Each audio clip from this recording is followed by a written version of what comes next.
Good morning दोस्तों, आप सभी का मेरे इस YouTube चैनल पर स्वागत है।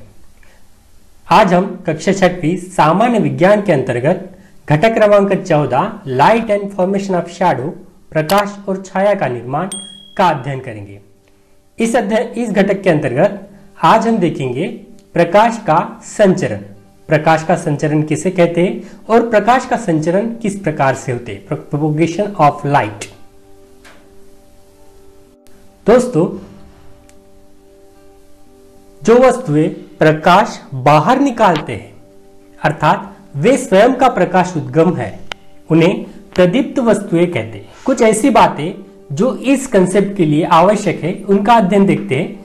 लुमिनस ऑब्जेक्ट, प्रदीप्त वस्तुएं किसे कहेंगे कि जो वस्तुएं प्रकाश बाहर निकालती है अर्थात वे स्वयं का प्रकाश उद्गम है, उन्हें प्रदीप्त वस्तुएं कहते हैं। प्रदीप्त वस्तुएं अर्थात लुमिनस ऑब्जेक्ट जो प्रकाश देते हैं। जैसे उदाहरण के तौर पर देखेंगे कि सूरज को स्वयं का प्रकाश है, और वैसे ही काजवा नाम का एक पंछी है, उसको भी एक स्वयं का प्रकाश है जो लाइट देता है। देखिए दोस्तों, उसके अलावा अप्रदीप्त वस्तुएं, नॉन लुमिनस ऑब्जेक्ट किसे कहेंगे कि जो वस्तुएं स्वयं प्रकाश का स्रोत नहीं होते उन्हें अप्रदीप्त वस्तुएं कहते हैं। जो स्वयं का प्रकाश नहीं होता है फिर भी वो प्रकाशमान होती है, उनका प्रकाश का स्रोत स्वयं का नहीं रहता, तो उनको नॉन लुमिनस ऑब्जेक्ट कहते हैं। प्रकाश के कृत्रिम स्रोत, आर्टिफिशियल सोर्स ऑफ लाइट, जो मानव निर्मित वस्तुएं प्रकाश देती है उन्हें प्रकाश के कृत्रिम स्रोत कहते हैं। इस प्रकाश के कृत्रिम स्रोत अर्थात आर्टिफिशियल सोर्स ऑफ लाइट्स के उदाहरण है, देखिए बल्ब है, मोमबत्ती है, यह प्रकाश के आर्टिफिशियल स्रोत है, आर्टिफिशियल सोर्स है, जिसके कारण प्रकाशमान वस्तुएं होती है। जैसे देखिए दोस्तों, इन्हीं का अध्ययन करते समय सूर्य प्रकाश का प्राकृतिक स्रोत है, और रात के आकाश में दिखाई देने वाले अन्य तारे और जुगनू, अंगुलर फिश, मधुभूछत्र भी प्रकाश के प्राकृतिक स्रोत है। अब देखते हैं प्रकाश का संचरण, the propagation of light. The propagation of lights के माध्यम से हमको यह ध्यान में आता है कि देखिए, आपने देखे होंगे कि दोपहर के समय खिड़की या दरवाजे की दरार में से अथवा मिट्टी के मकान यदि हमारा है तो उसकी छत से सूक्ष्म छिद्र में से आने वाले प्रकाश की किरणों का मार्ग ध्यान से देखेंगे तो हमें दिखाई देगा कि यहाँ धूल के कण स्पष्ट दिखाई देते हैं। जैसे कोई भी खिड़की रहे या दरवाजे रहे या मिट्टी के मकान में छत से भी कुछ सूक्ष्म छिद्र से जो प्रकाश किरणें बाहर आती है, और उसके मार्ग में यदि हम देखेंगे तो हमको धूल के कण स्पष्ट दिखाई देते हैं।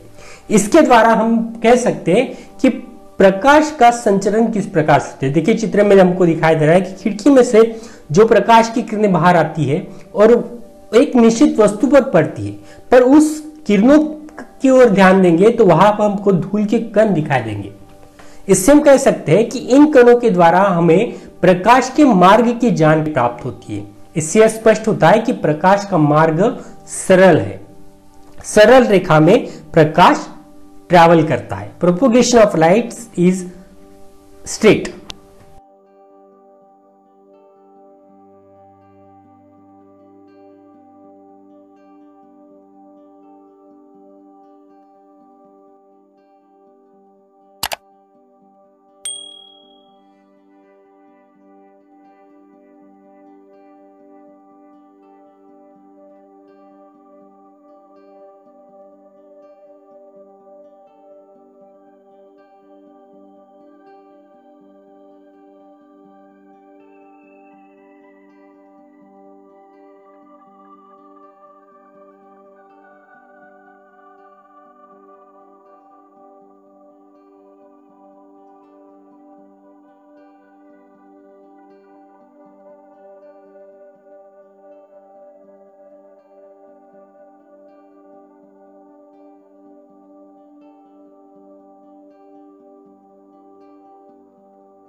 देखिए दोस्तों, एक और कर सकते हैं,